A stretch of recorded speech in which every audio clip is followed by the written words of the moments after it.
Assalamu alaikum student mathematics 4024. Welcome to Maths Guru students.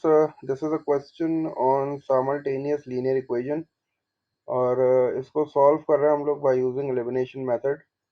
आपकी choice होती है कि आप साइमल्टेनियस इक्वेशंस को एलिमिनेशन से सॉल्व करो या सब्स्टिट्यूशन से।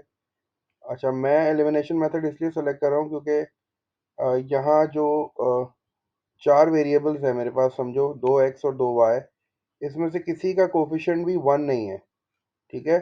अगर यहाँ कोफिशिएंट किसी का भी वन होता ना तो फिर मैं सब्स्टिट्यूशन से करता इसको, लेकिन चूंकि अभी यहाँ कोफिशिएंट वन नहीं है, इसका एक्स का कोफिशिएंट थ्री है और वाई का कोफिशिएंट फोर है इक्वेशन नंबर वन में। हम इसको इक्वेशन नंबर वन कह देते हैं, इसको इक्वेशन नंबर टू बोल देते हैं। इक्वेशन नंबर टू में जो एक्स का कोफिशिएंट है वो टू है और जो वाई का कोफिशिएंट है वो माइनस थ्री है, तो वन नहीं है। अगर वन होता तो मैं डेफिनेटली सब्स्टिट्यूशन से करता, लेकिन अभी चूंकि वन नहीं है तो इसलिए मैं एलिमिनेशन से कर रहा हूँ। एलिमिनेशन में क्या, हमें एक वेरिएबल एलिमिनेट करना होता है and in order to eliminate that variable उसको हमें सेम बनाना होता है। अब यहाँ देखो, यहाँ थ्री एक्स है, यहाँ टू एक्स है, तो ये सेम नहीं है, तो ये एलिमिनेट नहीं हो सकते। इधर फोर वाई, ये थ्री वाई, ये भी एलिमिनेट नहीं हो सकता अनलेस और अनटिल ये दोनों बिल्कुल सेम ना हो जाए। तो मैंने वाई को चूज़ किया और मैं क्या कर रहा हूँ, वाई को सेम करने की कोशिश कर रहा हूँ। वाई को सेम करने के लिए मेरे पास जो मेथड है वो ये है कि यहाँ इक्वेशन नंबर टू में y का कोफिशिएंट है थ्री, तो मैं क्या करूँगा, इक्वेशन नंबर वन को थ्री से मल्टीप्लाई करा दूंगा। ठीक है, मल्टीप्लाई बाय थ्री लिख दिया मैंने इसको।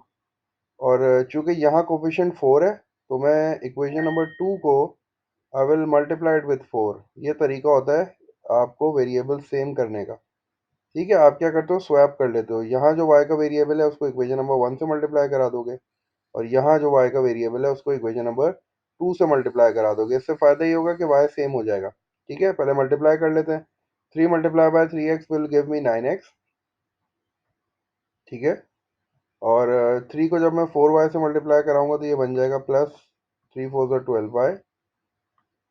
और फिर आपको इक्वल्स टू के बाद जो नंबर है उसको भी थ्री से मल्टीप्लाई कराना पड़ेगा, तो that will B three times three is nine. तो ये मेरे पास जो है वो नई वाली इक्वेशन आ गई थ्री से मल्टीप्लाई करने के बाद। अब मैं इस वाली इक्वेशन को फोर से मल्टीप्लाई करूंगा, four times two is eight, तो ये एट एक्स हो गया। और उसके बाद four multiply by minus three Y will be minus twelve Y. और फिर लास्ट में जो नंबर है दैट इज फाइव, तो four times five is twenty, तो ये मेरे पास हो गया ट्वेंटी। ठीक है। अच्छा, तो ये मेरे पास सेम हो गया, दोनों ट्वेल्व बाय सेम हो गया, बिल्कुल सही है ना। तो अब मुझे क्या करना है कि जब दोनों जो मैंने वेरिएबल पिक किया उसके कोफिशिएंट सेम हो जाए, तो अब इनके साइन देखो, इनके साइन है ऑपोजिट। जब ऑपोजिट साइन होते हैं ना तो हम दोनों इक्वेशंस को ऐड करते हैं ताकि ये एलिमिनेट हो जाए। सही है। ऑपोजिट साइंस के लिए, ऑपोजिट साइंस जब होंगे तो हम इनको ऐड करेंगे, सेम साइन जब होंगे तो हम इनको सब्ट्रैक्ट करेंगे। ठीक है, अभी हम ऐड कर रहे हैं इनको। या मैं लिख देता हूँ ये चीज़ कि हमारे पास जब भी ऑपोजिट साइंस होंगे, जिस वेरिएबल को आपको एलिमिनेट करना है उसके साइन अगर ऑपोजिट हैं तो आप दोनों इक्वेशंस को हमेशा ऐड करते हो।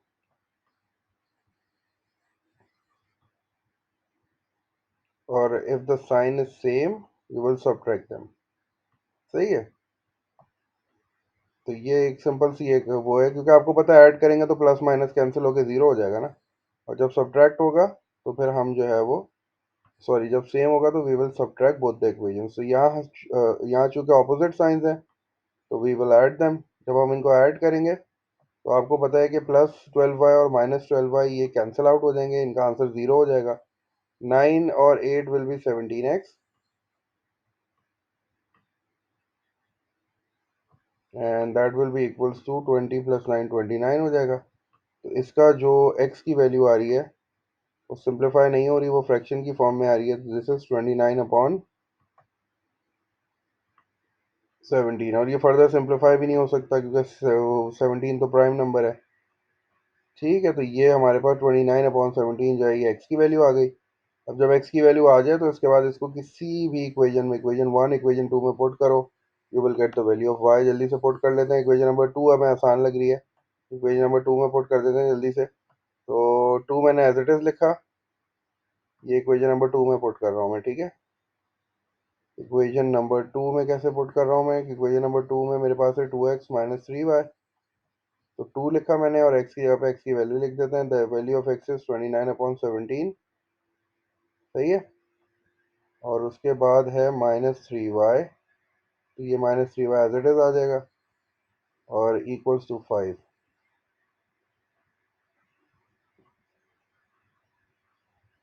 ठीक है, अब ये क्या होगा, 2 टाइम्स 29 इज 58।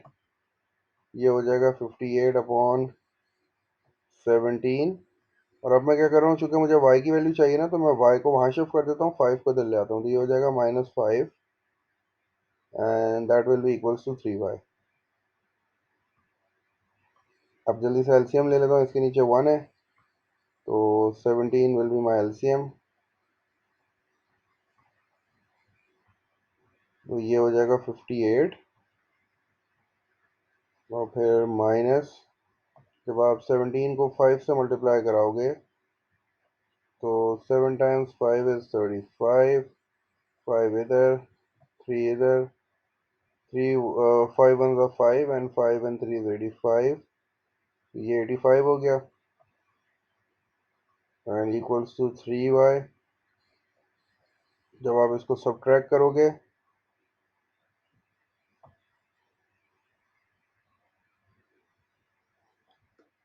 ठीक है, तो ये हो जाएगा आपके पास, जब आप सब्ट्रैक्ट करोगे तो 260 हो गया, और फिर 1070, 1080, 22, 27 हो जाएगा ये। तो दिस विल बी -27, और ये हो जाएगा 17 and that will be equals to 3y।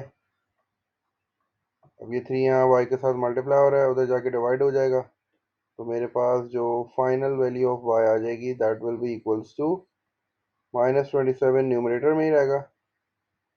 और ये 3 जो है वो जब 17 के पास जाएगा तो ये वहाँ मल्टीप्लाई होकर 51 हो जाएगा। और जब आप इसको रिड्यूस करोगे तो ये 9 से रिड्यूस हो जाएंगे 3 टाइम्स। 9 इज 27, तो -9/3 टाइम्स 1 इज 3, एंड फिर ये 21 हो जाएगा, तो 3 7 21। तो this is the final answer. Value of y is -9/17 and the value of x is 29/17। तो दोनों वैल्यूज जो है वो आपकी फ्रैक्शन में आ रही हैं। तो that was all about elimination method. अगर यहाँ कोई भी कोफिशिएंट 1 होता तो मैं डेफिनेटली इसको सब्स्टिट्यूशन से करता, उससे भी बिल्कुल यही सेम आंसर आता। अब तुम लोग इंशाल्लाह सब्स्टिट्यूशन से ट्राई करो और फिर मुझे बताओ कि तुम्हारा आंसर सेम आ रहा है कि नहीं आ रहा है।